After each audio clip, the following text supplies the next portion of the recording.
Tá. Muito bem, louvado seja o nome de Deus, porque aqui nós estamos para mais uma noite do projeto 10 dias de oração. Você tem orado a Deus? Tem orado mesmo? Tem buscado a face de Deus constantemente? Tem procurado estar na presença do Senhor mais? Eu quero dizer para você também que está aí do outro lado, né, assistindo esse vídeo, que Deus ele se importa, viu? Ele quer que você se comunique com Ele, que fale com Ele, que abra o seu coração para Ele. Amém. Então nós que aqui estamos, gente, hoje nós vamos falar sobre um tema muito importante, que é movimento mundial, certo? Qual é esse movimento mundial? O que tem a ver com os tempos em que nós estamos vivendo? Deixa eu contextualizar para vocês.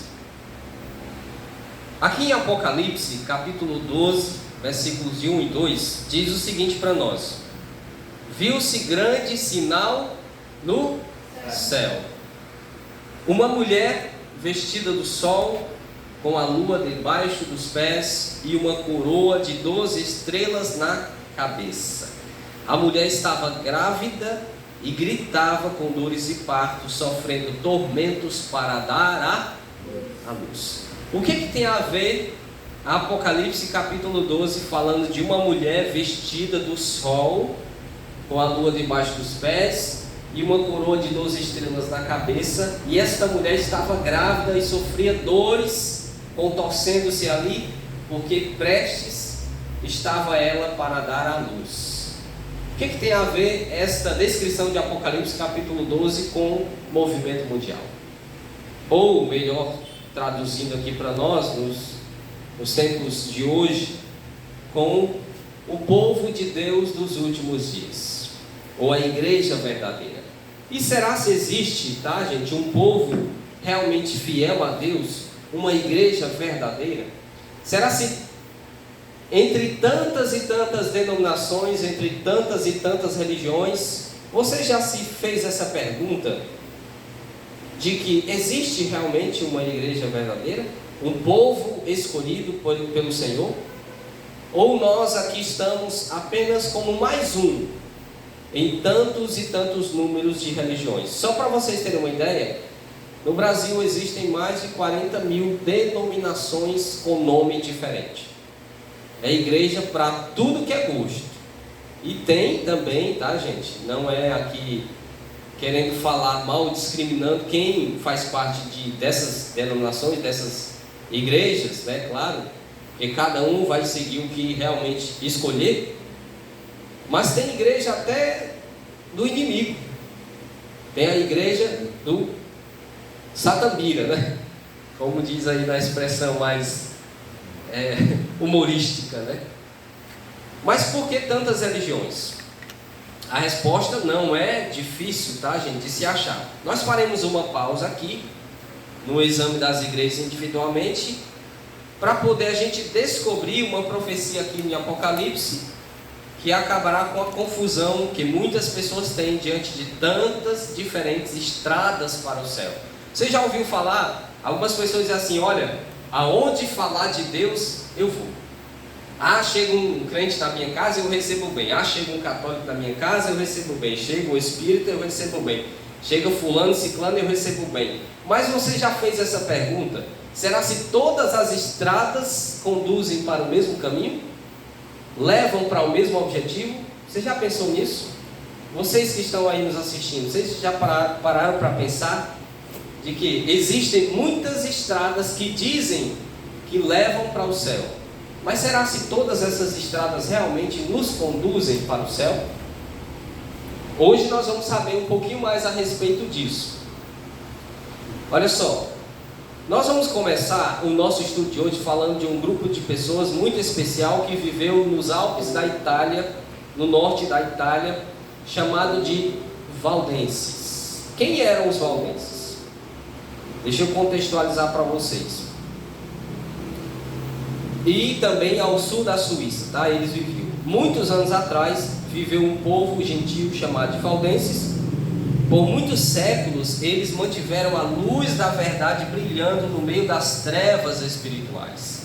Estes homens, estas mulheres chamadas de valdenses, eles mantiveram a sua fé firme em Deus, a mesma fé que tiveram os apóstolos no passado, no tempo de Jesus Cristo, as mesmas doutrinas que os apóstolos pregavam no tempo de Jesus, os mesmos ensinamentos bíblicos, os homens e as mulheres, esse grupo chamado de valdenses, eles também ainda mantiveram esta verdade acesa, essa chama acesa, tá? E eles perseveraram aí, gente, por muito tempo nesta fé. E esta fé, até mesmo, alguns morreram por ela, tá? Algumas pessoas. A fé que havia sido negligenciada lá no passado e mal utilizada pelos líderes religiosos de hoje também, tá? Agora quero dizer uma coisa, quero fazer uma pergunta. A erosão da fé de hoje pela igreja, ela surpreende você? Como assim, José? Vamos explicar um pouquinho. As igrejas hoje, elas estão realmente seguindo a Bíblia ou apenas tradições de homens, tradições humanas? Mas você fica surpreso com isso? Não. Hoje nós estamos realmente vivendo um período bem antes, próximo da volta de Jesus. E quanto mais estivermos perto da volta de Jesus, mais as igrejas, mais as denominações, mais as religiões, mais as pessoas e os líderes destas igrejas estarão distantes da Bíblia e de Jesus Cristo. Cuidado, tomemos cuidado com as falsas doutrinas e falsos ensinamentos que muitas igrejas, muitas denominações e religiões têm jogado assim, olha, como folhas ao vento. Vamos aqui, olha, analisar um pouquinho mais a respeito disso. Os apóstolos Pedro e Paulo foram alertados sobre isso. Bem, o livro do Apocalipse também predisse as lutas de Deus, do povo de Deus durante a era cristã. Nós limos o texto: viu-se grande sinal no céu, a saber, uma mulher vestida do sol, com a lua debaixo dos pés e uma coroa de 12 estrelas sobre a cabeça. Agora, o que é essa mulher? A Bíblia muitas vezes usa o símbolo da mulher para representar a igreja. A Bíblia em Apocalipse, especialmente o livro do Apocalipse, vai falar que esta mulher no capítulo 12, com a lua e com o sol e com uma coroa, representa a igreja pura, a igreja verdadeira. E no capítulo 17, temos a descrição de uma mulher montada numa besta, embriagada com o sangue dos santos, adornada de ouro e de pedras preciosas. E essa mulher no capítulo 17, ela está montada nessa besta, andando, ali está toda orgulhosa, e diz a profecia que João, quando viu aquela mulher montada numa besta, ficou admirado e se espantou grandemente. E na testa daquela mulher estava escrito Babilônia, a mãe, a grande, a mãe das meretrizes e das abominações da terra. Ou seja, esta mulher do capítulo 17 é a igreja impura. Assim como Deus tem uma igreja pura, uma igreja santa, um povo santo, verdades da Bíblia, Satanás também tem a sua igreja. Satanás também tem um povo que segue tradições e não a Bíblia. Satanás também tem os seus mandamentos falsos. Então tomemos cuidado, tá, gente? Você que está nos assistindo, tome cuidado.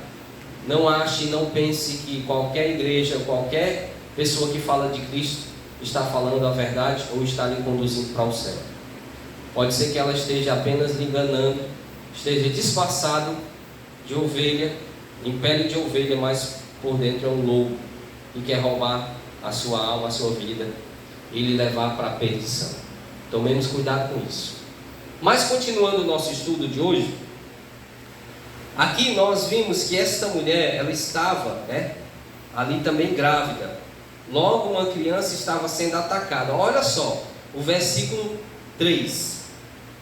Viu-se outro sinal no céu, e eis um dragão grande, vermelho, com 7 cabeças, 10 chifres, e nas cabeças 7 diademas. E o versículo 4 diz: a sua cauda arrastou a terça parte das estrelas do céu, as quais lançou para a terra. E o dragão se deteve diante da mulher que estava para dar à luz, a fim de lhe devorar o filho dela quando nascesse. Olha aí, gente. Esse dragão aqui, nós já vimos que a igreja, que a mulher do capítulo 12 é a igreja verdadeira. Agora, quem é o filho dessa mulher? E quem é o dragão que estava em frente da mulher? A mulher, quando desce à luz, o dragão estava ali para devorar o filho. O filho é Jesus Cristo. Amém? Amém? E dragão é Satanás. Agora, pense bem, por que o filho é Jesus e por que o dragão aqui é Satanás? Em outros textos do capítulo 12 de Apocalipse, 12, 7 até o 9, vai falar que o dragão é o símbolo de Satanás. É a antiga serpente, é o diabo, é o inimigo de Deus. Você deve lembrar que Jesus nasceu, e assim que ele nasceu, Satanás fez todos os esforços para tentar destruir Jesus Cristo. Vocês lembram do imperador Herodes, do rei Herodes, que mandou matar as crianças, todas as crianças abaixo de 2 anos? Jesus, o pai e a mãe dele foram para onde? Foram para o deserto. E ficaram lá durante o tempo em que o governador, aliás, o imperador, estava. Depois eles retornaram para a sua cidade, no qual ele cresceu, em Nazaré. Mas depois que Cristo cresceu e começou o seu ministério, o inimigo o atacou com uma nova estratégia. Olha só, foi o que o inimigo fez. Ele abordou Jesus no deserto com várias tentações. Ele começou a tentar Jesus: olha, se tu és filho de Deus, manda que estas pedras se transformem em pães e come. Você não está com fome? Jesus disse o quê? Nem só de pão viverá o homem, mas de toda a palavra que sai da boca de Deus. E ali, por 3 vezes, Satanás tentou Jesus, mas Jesus foi vitorioso. Amém. E Jesus deseja dar vitória a você também sobre as tentações. Amém? Amém. E aí o que aconteceu? Jesus venceu Satanás. Jesus triunfou na sua fé. Mas Satanás, enfurecido, tentou outra tática. Ele atraiu os líderes religiosos daquela época, os líderes da igreja, os líderes das sinagogas, os fariseus, os escribas, os sacerdotes da época. Atraiu eles para quê? Para que eles entregassem a Jesus e ele morresse nas mãos dos romanos. Essa foi mais uma estratégia de Satanás. Ele tentou matar Jesus quando criança, tentou fazer com que Jesus caísse em pecado quando adulto, e tentou fazer de tudo com que Jesus morresse na mão daqueles homens. Mas o que aconteceu, gente? Mais uma vez, Jesus venceu. Amém? Jesus, ele venceu na cruz, e quando ele foi para o túmulo, ele ressuscitou e foi levado para o céu. Olha só o que diz o versículo 5 de Apocalipse 12. Ela deu à luz um filho homem, um filho varão, como algumas bíblias dizem aí, que há de governar, ou há de reger todas as nações com cetros de ferro. E o filho da mulher foi arrebatado para junto de Deus e do seu trono. Olha aí. Então Jesus, quando ressuscitou, ele foi levado logo depois, passou alguns dias ainda na terra, 40 dias precisamente, e depois ele foi levado para o céu e está assentado à direita de Deus, à direita do Todo-Poderoso, e está governando junto com seu Pai. Amém? Amém. Então Satanás foi derrotado, foi vencido. Mas sabe o que aconteceu, gente? Esse inimigo que não desiste, ele ficou totalmente frustrado com seus ataques ao próprio Filho de Deus, e ele então se decidiu voltar contra a mulher, a igreja. Olha o que diz aí, versículo 6, Apocalipse 12, versículo 6. Acompanhe comigo, você que está aí nos assistindo, acompanhe comigo na Bíblia também, 12, verso 6. A mulher, porém, fugiu para o deserto. deserto, onde lhe havia Deus preparado um lugar para que nele a sustentem durante 1260 dias. Então, nesse momento aqui, o dragão, aliás, a mulher fugiu para o deserto e passou um período de 1260 dias no deserto. Olha agora o versículo 13, Apocalipse 12, versículo 13, diz assim, olha: quando o dragão viu que tinha sido atirado para a terra, perseguiu a mulher que tinha dado à luz a um filho homem, mas foram dadas à mulher as duas asas da grande águia, para que voasse para o deserto, para o seu lugar, aí onde é sustentado durante um tempo, tempos e metade de um tempo, fora do alcance da serpente. Olha o 15. Então a serpente lançou da boca como um rio atrás da mulher, a fim de fazer com que ela fosse arrastada pelas águas. A terra, porém, socorreu a mulher, abriu a sua boca e engoliu o rio que o dragão tinha lançado da sua boca. Olha só, quando o dragão viu que não tinha forças para matar o filho, ele começou a perseguir a mulher. A mulher fugiu para o deserto, e lá no deserto ela foi perseguida durante 1260 dias. Agora vamos entender a história aqui no seu contexto novamente. Primeiro, o inimigo de Deus, ele tentou aí com uma nova estratégia, né? Ele atacou o povo de Deus com a mesma estratégia que havia usado contra Jesus. A estratégia se repetiu de maneira incrível. Qual foi essa estratégia? Primeiro, o diabo, o inimigo, ele tentou matar a igreja iniciante. Vocês lembram? O primeiro dos que foram mortos ali foi o próprio Estevão, né? João Batista já tinha sido morto. Depois Estevão foi morto. Depois nós temos a história de que o próprio Tiago foi também, né, degolado. E temos a história também de outros que se tornaram mártires. Pedro, Paulo, e até mesmo tentaram contra a vida de João, mas João foi preservado para escrever o próprio livro do Apocalipse. Você percebe que Satanás, ele tentou de todas as formas destruir o povo de Deus, destruir a mensagem de Deus, destruir a Bíblia, destruir as doutrinas, destruir a verdade. Mas sabe o que aconteceu, gente? Quanto mais ele matava, quanto mais Satanás jogava aqueles homens, aquelas mulheres nos coliseus romanos, quanto mais eles eram queimados em praça pública, nas fogueiras, mais aumentava o número daqueles que iam sendo salvos. Amém? Amém. Quanto mais Satanás tentava. Aí sabe o que foi que aconteceu? Vamos continuar aqui, olha. O que aconteceu depois dessa estratégia aí? Ele fez uma perseguição com Nero, os seus sucessores. O cristianismo, tá, gente, sobreviveu e cresceu. Amém? Amém. Satanás percebeu que não poderia destruir o povo de Deus pela violência. Assim, o inimigo se aproximou da igreja com tentações sutis. Ele não venceu Jesus, ele não venceu os apóstolos, mas aí sabe o que foi que ele fez? Ele começou a introduzir dentro da igreja falsas doutrinas, falsos ensinamentos, falsas teorias, tradições humanas, para que a verdade fosse esquecida, deixada de lado, para que a Bíblia fosse deixada de lado e as pessoas se apegassem às tradições, se apegassem às coisas mundanas. Foi isso que Satanás fez. E aí, gente, continuando aqui, olha, o que diz? Assim o inimigo se aproximou da igreja. Ele pretendia atrair os líderes fazendo concessões em sua fé. Muitos recusaram a ceder, permanecendo fiéis ao Senhor, como Jesus tinha sido quando foi tentado. Mas o inimigo conseguiu mais uma vez manipular os líderes religiosos daquela época.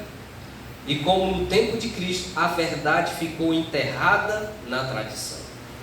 O povo fiel de Deus, ao recusar participar da apostasia, foi marcado para morrer como Jesus tinha sido. A história registra o fato trágico. Você pode encontrar esta verdade, tá, gente? Qualquer biblioteca, você pode pesquisar no Google, você pode pesquisar no YouTube, em qualquer fonte, você vai encontrar a história da igreja, do povo de Deus sendo perseguido pelos imperadores romanos, pelos líderes religiosos da época, as tradições mundanas foram entrando dentro da igreja, e o povo que era fiel não permaneceu dentro da igreja, permaneceu fiel a Deus e a sua palavra, mas eles foram saindo um a um, porque a igreja se corrompeu. E aí já nós vamos chegar no ponto-chave aqui que eu quero que vocês entendam. Durante muitos séculos, tá, gente? Os santos tiveram que viver escondidos, assim como diz Apocalipse 12:6, a mulher fugiu para o deserto, onde Deus tinha preparado um lugar para ela, para que ali fosse ela sustentada durante 1260 dias. Essa profecia de tempo, tá, gente? Ela é um período de perseguição que durou 1260 dias, mas a gente sabe que na profecia, no livro do Apocalipse, quando se fala em dias, refere-se cada dia, a gente tem que trocar por um ano. Então 1260 dias é 1260 anos. Mas quando foi que começou essa perseguição? E quando foi que terminou essa perseguição? Esses dias aqui são literais, tá? Na profecia simbólica, um dia representa um ano, como a gente já falou. Os reformadores ensinaram isso, tá? Lutero, John Wesley, Calvino, John Hus e outros reformadores, Wycliffe, ensinaram a mesma coisa que eu estou falando aqui para vocês. Cada dia, na profecia bíblica do livro do Apocalipse, representa um ano. Então 1260 dias, 1260 anos. Ou seja, a igreja de Deus, o povo fiel a Deus, foi perseguido durante 1260 anos. Agora, quando começou isso? No século VI, a igreja, gente, ela foi influenciada pelo imperador Justiniano, ao expandir um decreto retirando toda a proteção aos hereges, como eram chamados os fiéis seguidores de Deus naquela época. Quem seguia a Bíblia, quem seguia os mandamentos, quem seguia a fé de Jesus Cristo, quem guardava o sábado, quem era fiel aos princípios e aos preceitos da lei de Deus, era chamado de hereges e eram perseguidos dentro da igreja, eram colocados para fora da igreja e eram perseguidos e mortos. Foi uma perseguição tão terrível, tão horrível, e teve agora, alguns anos atrás, o próprio Papa João Paulo II, ele afirmou que a igreja, ela matou milhões e milhões de cristãos, inocentemente. Esses cristãos morreram. Está registrado, está tudo registrado, certo? Continuando aqui, olha, essa perseguição tinha atingido uma fúria incontrolável em 538, olha a data, 538 depois de Cristo, somando 1260 mais 538, vai dar que ano, gente? 1798. 1260 anos mais 538, 1798. É o término da perseguição não que hoje a gente não seja perseguido, mas uma perseguição pelos próprios religiosos, pelos próprios líderes da igreja, por aqueles que deviam defender o povo, eles que estavam perseguindo. O que aconteceu nesse ano de 1798? Napoleão Bonaparte, ele interrompeu o poder que vinha oprimindo o povo de Deus, os fiéis. Assim, durante os séculos negros, como a profecia de Apocalipse 16:23 prediz, o povo de Deus foi para os esconderijos. Olha o que diz Apocalipse 16:23. Abra aí sua Bíblia, Apocalipse 16:23.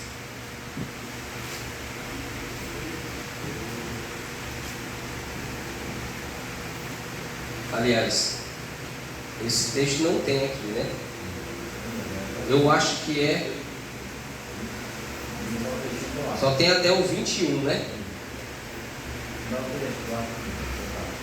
Não está escrito aqui, só pediu a referência.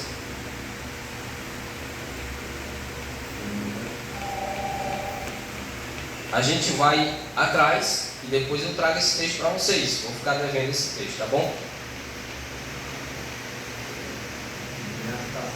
Não tem a citação. Mas o povo de Deus, ele fugiu, né? Ele se escondeu. E aí, gente, chegando novamente nos valdenses. As montanhas dos Alpes da Suíça, né, e da Itália foram os lugares remotos da terra que protegeram os verdadeiros fiéis durante esse período de perseguição. A igreja sobreviveu. Embora às vezes a igreja tenha ficado bem fraca, a luz da verdade jamais se apagou por completo. Amém? Amém. A verdade jamais se apagou. A igreja foi tão perseguida, que enfraqueceu, ficou bem fraca, mas Deus permaneceu com esse povo fiel, e esse povo fiel tem ou permanece nos dias de hoje também. Amém? Amém. Será que você faz parte desse povo que foi fiel a Deus lá no começo e hoje também está sendo fiel e é perseguido por Satanás? Olha o que diz mais. Os valdenses, eles adoravam a Deus em uma capela secreta que eles tinham, chamada de Chiesa della Tana, que quer dizer a igreja da terra.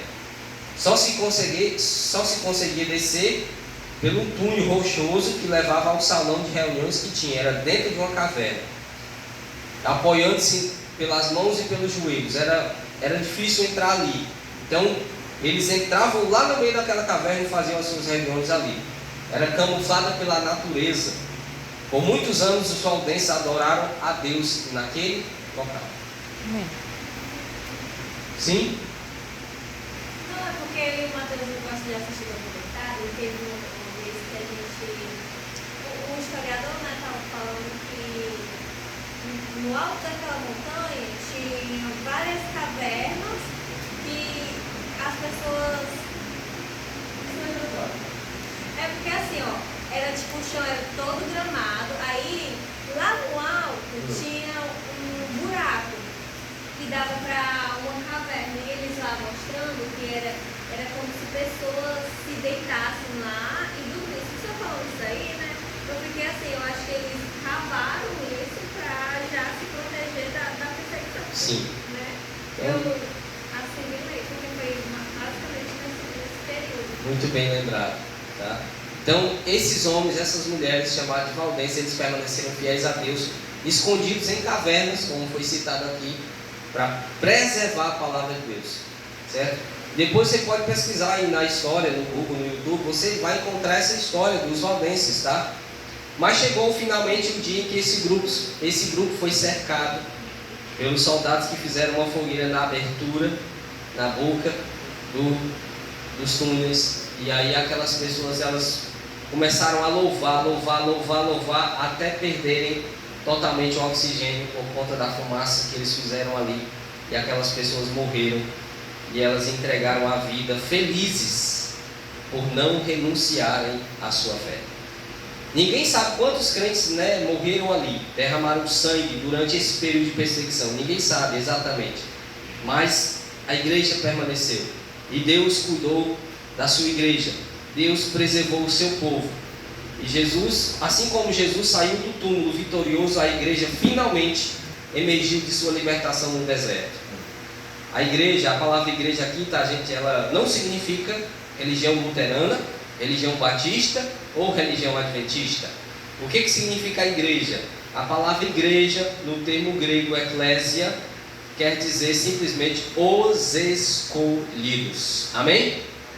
Nós fazemos parte da Igreja Adventista Sétimo Dia. Nós então somos os escolhidos de Deus. Amém? Amém. Você gostaria de fazer parte, você que está aí nos assistindo, você gostaria de fazer parte do povo escolhido de Deus? Do povo que representa realmente a igreja verdadeira dos últimos dias? Vocês aqui que são, gostariam sim de fazer parte desse povo, permanecerem fiéis a Deus aqui? Amém. E aí, gente, para a gente já ir para as considerações finais, vamos considerar aqui uma ilustração, uma experiência do povo de Deus em Apocalipse 12. Suponhamos que você esteja em pé, do lado de uma montanha, de uma colina, vendo uma enorme planície, uma extensão de quilômetros. Você nota uma estrada de ferro cruzando a planície, desaparecendo em um túnel, ou seja, um túnel passando por esta colina.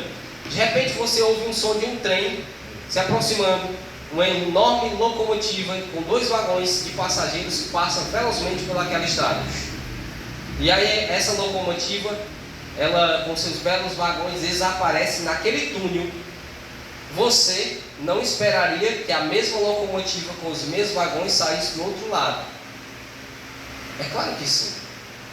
Se a locomotiva entrou de um lado do túnel, logicamente é para ela sair do mesmo jeito do outro lado, não é isso?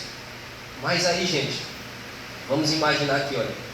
E se a locomotiva com os dois belos vagões entrasse por um lado da montanha, por aquele túnel, e do outro lado ela saísse num trem moderno, naqueles trem bala, movido a diesel, puxando vários vagões e não dois? Você diria, ué, aconteceu alguma coisa dentro daquele túnel, né? Que eu vi aqui uma locomotiva com dois vagões e ela passou, saiu um trem moderno. E você estaria certo, se você pensasse nisso. Vamos esquecer os trens por um momento agora e imaginar que a verdadeira igreja começasse a seguir o seu caminho, a igreja primitiva. Depois eu vou trazer para vocês aqui, tá, gente? A história da igreja dentro do Apocalipse. Apocalipse, né? As 7 igrejas e os 7 selos, é a história da igreja. Depois eu trago para vocês. Agora vamos imaginar que esta igreja verdadeira, a igreja que Cristo deixou na terra, igreja apostólica, aliás, igreja católica apostólica cristã, tá? Esse é o nome da verdadeira igreja. E ela entrasse naquele túnel ali com as suas verdades e ela desaparecera durante tantos anos, emergisse ou saísse do túnel daquele deserto, ensinando a mesma mensagem que os primeiros cristãos ensinaram. Claro que sim. É claro que se nós esperaríamos isso, a igreja entrou por aquele túnel e saísse da mesma forma, mas aí o que aconteceu? E se durante aquele trajeto do túnel não saísse uma igreja, mas muitas igrejas, muitas religiões diferentes, você diria que alguma coisa deve ter acontecido dentro daquele túnel, sim ou não? Sim. A história da igreja revela que algo perturbador aconteceu durante a Idade Média. A verdade sofreu, fragmentou-se. E aí o que aconteceu? Mas a verdade sobreviveu. A igreja sofreu, fragmentou-se, mas a verdade permaneceu. Amém? Amém. Temos notado como Deus interveio para restaurar a verdade negligenciada por parte por parte. Como Ele levantou reformadores, um por um, para trazer de volta a verdade que tinha sido esquecida durante os longos séculos no deserto. Martinho Lutero apareceu em cena para restaurar a pulsação do cristianismo. E a reforma começou, em 1517, mas não terminou no século XVI. A luz apenas começou a surgir no deserto do túnel. Francamente, poderíamos esperar que todas as verdades escondidas por tanto tempo pudessem ser recuperadas de imediato? Será que Martinho Lutero seria capaz de compreender todas as verdades que foram esquecidas no passado? Eu acredito que não. E aí Deus foi revelando para Martinho Lutero um pouco. Depois de Martinho Lutero, ela foi levantada outras pessoas. E aí a gente viu que nasceu dali a igreja luterana. Mas a importância de outras verdades não foi vista claramente por Lutero. Algumas dessas verdades foram negligenciadas, vieram depois, como o batismo por imersão, que foi recuperado pelos anabatistas. Aí foi surgindo os anabatistas, tá? Os anabatistas se aproximaram dos grandes estudiosos protestantes daquela época, tentaram convencer eles a aceitar essa nova luz, mas eles não aceitaram. E aí, assim nasceu a Igreja Batista. E quando outras verdades vieram através de John Wesley, as igrejas estabelecidas se recusaram e fez então nascer os metodistas. A história continua assim. É a triste tendência humana de confiar no passado, traçar um círculo em torno das crenças e chamá-las de credo. Essa aqui é a minha igreja, essa é a minha crença, eu creio nisso, eu creio assim, você crê na sua e forma a sua igreja. E aí foi acontecendo. Infelizmente, esses credos originais ajudaram a reinstalar os alicerces do cristianismo, mas eles não fizeram provisão para a luz futura. Por isso temos tantas religiões hoje. Mas o que diz Provérbios 4:18? Mas a vereda dos justos é como a luz da aurora, que vai brilhando mais e mais até ser dia perfeito. Amém? Amém. Deus não revelou as verdades para todos. Ele tentou revelar, mas nem todos aceitaram. E aí nasceu a igreja A, nasceu a igreja B, nasceu a igreja C, a D, a E, e hoje a gente tem essa inúmeras igrejas que a gente vê, né? Mas você pode ver o que Deus está fazendo, tentando fazer com o seu povo. Ele quer preservar, tá, gente? Cada raio de luz, cada reformador guardou tão cuidadosamente, acrescentando a ele novas verdades descobertas que também haviam se perdido através dos séculos. Ele quer apresentar essa mensagem em toda a sua beleza original ao mundo, tão desesperadamente necessitado. E isso vem acontecendo, lenta, mas seguramente. As verdades escondidas na confusão lá da Idade Média, elas estão surgindo. Conforme as verdades adicionais são recuperadas, outros movimentos têm passado a existir, cada um defendendo nova luz descoberta, redescoberta. Mas agora, para encerrar, onde é que entra a Igreja Adventista do Sétimo Dia? Onde é que entra a igreja que a gente conhece bem, de acordo com a profecia, de que é a igreja que Deus, é o povo que Deus chamou para restaurar todas essas verdades esquecidas do passado? Nós sabemos disso. Onde é que entra a igreja adventista? Apocalipse 12, 17. Se você está ainda no Apocalipse, leia o verso 17. Diz assim, olha: o dragão ficou irado com a mulher e foi guerrear, foi fazer guerra com os restantes da sua descendência, ou seja, os que guardam os mandamentos de Deus e têm o testemunho de Jesus. Amém? O dragão ficou irado com a mulher porque ele não conseguiu destruir a mulher, ele não conseguiu destruir a igreja. Ele fez de tudo para que a igreja morresse, mas os fiéis que saíram de dentro foram permanecendo fiéis à palavra. E aí eles permaneceram até o final. E aí Satanás pensava o quê? Foi pelejar contra eles. Quem são eles? Os que guardam os mandamentos de Deus e têm a fé em Jesus, ou têm o testemunho de Jesus. Os 10 mandamentos, gente, poderão conter alguma verdade negligenciada? Os 10 mandamentos, se a gente analisar, os 10 mandamentos têm alguma verdade neles que foi negligenciada lá no passado, sim ou não? O que vocês acham? Tem? Tem?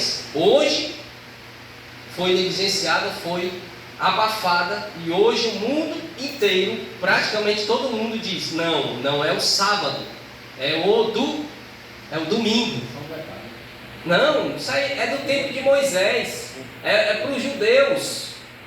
Então os 10 mandamentos, eles foram, olha, ali de uma certa forma camuflados, foram trocados por outros preceitos.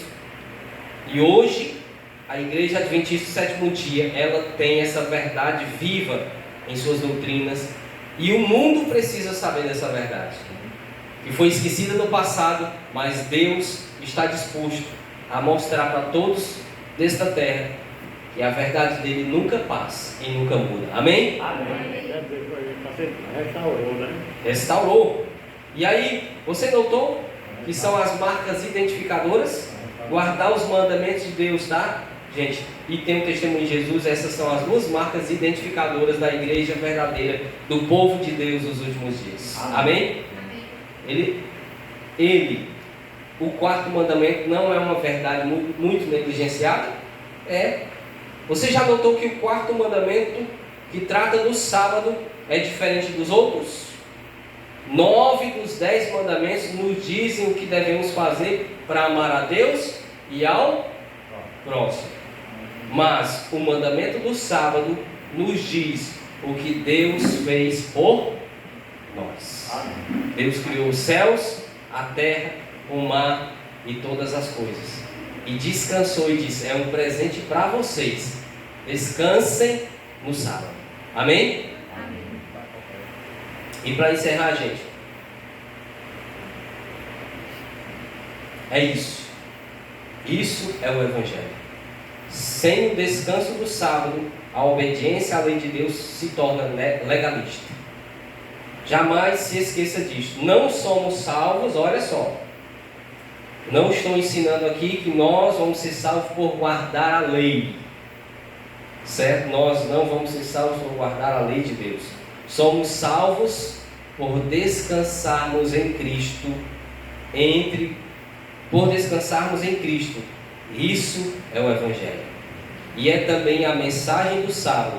Entre os deveres essenciais esboçados na lei, o sábado nos oferece descanso nas obras que Cristo fez por nós. Amém? Amém. Então ninguém está ensinando que a gente vai ser salvo por guardar a lei. Mas negligenciar um preceito da lei, como diz lá em Mateus 5, 17 em diante. Se eu negligenciar, se eu transgredir e ensinar, por menor que seja um mandamento só, diz lá em Mateus, que lá no céu eu vou ser considerado mínimo no reino dos céus. Então, guardar a lei não vai me salvar. Mas se Jesus já te salvou, se Jesus já me salvou, se Jesus já morreu por mim, o que é que eu tenho que fazer para mostrar que eu amo a Ele? Obedecer de todo coração. Amém. E Ele deixou 10 regras, 10 preceitos para que a gente obedeça.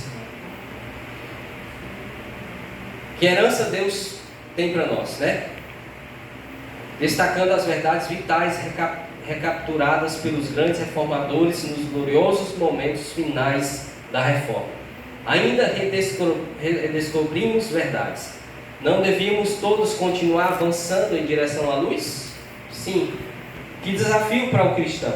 E agora, quando nos aproximamos do final, quero contar uma história que ocorreu algum tempo atrás. Um menino apacentava as ovelhas do seu pai, não muito distante da sua casa, num vale. Um garoto vizinho também, ali perto, apacentava também as ovelhas do seu pai. Mas o que aconteceu? Os garotos ficaram muito amigos. Um dia, uma forte tempestade chegou ali naquele local e os garotos com as suas ovelhas se refugiaram numa caverna. Quando a tempestade passou e era hora deles irem para casa, surgiu um problema. Eles não conseguiram separar as ovelhas. Eles conheciam algumas ovelhas, mas tinham dúvida em outras ovelhas. E aí o que aconteceu? Desesperados, com medo de apanhar dos seus pais, eles foram para casa. Um seguiu por uma trilha e o outro por outra. E o que você acha que aconteceu com as ovelhas? As ovelhas se separaram sozinhas. Cada um seguiu o seu próprio pastor. Você é uma ovelha de Cristo? Você se o seguir, quando Ele revela a sua verdade, a verdade em sua palavra, seja qual for a verdade, e você pode tomar essa decisão perante o Senhor agora mesmo. Você está seguindo a Deus, a Jesus Cristo, o Supremo Pastor, ou você está fazendo que nem muitas pessoas religiosas que dizem: o meu pastor disse que não é para guardar o sábado, porque o sábado é para os judeus. O meu pastor disse que os mandamentos não têm mais validade. Você está seguindo o seu pastor Jesus Cristo, que disse que nem um i ou um tio jamais passará da lei. E ele mesmo disse: eu sou o Senhor do sábado. Você está seguindo Jesus Cristo, o Supremo Pastor, ou você está seguindo ideias e teorias de homens que nem sabem ler a Bíblia? Parece que estão lendo de cabeça para baixo. O que você está seguindo? Qual é a sua decisão hoje? Continuar seguindo a Deus de verdade? Fazer a sua escolha, a sua decisão hoje de seguir ao Senhor de todo o coração? Ou continuar sendo enganado por Satanás, como ele fez lá no passado, com muitos líderes religiosos? Qual é a sua decisão hoje? Eu gostaria de orar pela sua decisão. Se você quer se decidir por Cristo, nós que aqui estamos vamos nos ajoelhar. Se você quer decidir pelo Senhor, pela verdade da sua palavra, por Jesus Cristo, pelos mandamentos do Senhor e ser fiel a Ele até a morte, assim como